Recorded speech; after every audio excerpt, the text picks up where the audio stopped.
Look at the subject of marriage today, for example. Every time we talk marriage, they say marry your friend. That's not in the Bible. The principles of marriage they teach us today are the things picked from the gutters. What the Western world adopt, that's what the church teaches now. Meanwhile, when you go to the Western world, 7 out of every 10 marriage breaks because they marry their friends. They marry who they love. The kingdom prescription is different. You don't marry who you love who you marry, because love is a commandment. But it will take a teaching priest to bring you to that point. And your husband is not your friend. Your husband is your Lord. Your wife is not your slave. Your wife is a co-heir with you.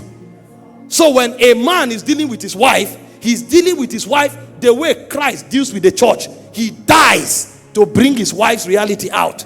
And when a wife is dealing with the husband, like Sarah, she calls her husband Lord. So the way it is difficult for a woman to submit, submission becomes the code of love. And the way a man is selfish, self-denial becomes his code of love. So at the end of the day, nobody possesses anything. It's a kingdom pattern, because when marriage is completed, you will not just have children. You will become like Christ. Because the goal of marriage is to deal with your flesh until you become like Christ. But what the world is teaching is how to coexist together. And so it becomes a mental charade.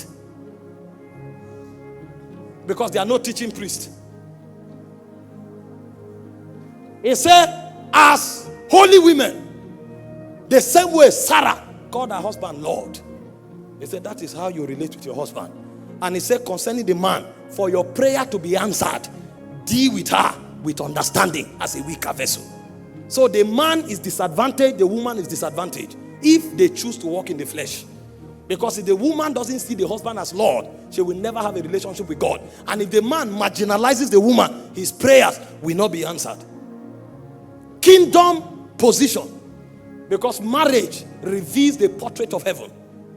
But we reduce it to earthly things. You will see people go for marriage seminar. They tell them to dress naked before their husband. Because love is sensual. Love is not a commandment. So a wife is taught how to seduce the husband. Is she a harlot?